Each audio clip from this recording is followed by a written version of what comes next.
Good morning mga kambing. Yan, pakikita ko nga po sa inyo ang aking mga kambing. Binigyan ko po sila ng dahon ng nyog. Pinabagsakan ko ng sariwang dahon ng nyog dahil nga po na pakahirap na makakuha ng damo na pagkain nila sa araw-araw.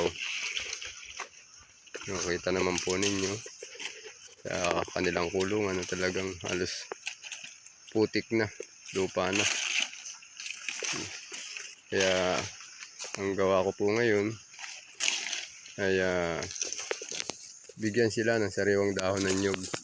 Ang galing po dito. So, malawak naman po itong aking mga niyog. So, hindi naman po lagi. Kahapon po ay damo talaga ang kanilang kinain. Ngayon lamang po nga umagang ito, binawag ko sa kanila yan. Takaw nila. Halos matitira na lang dyan sa palapa ng nyug. Yan, katulad na nito. Ting-ting na lang. Salamat mga kakambing.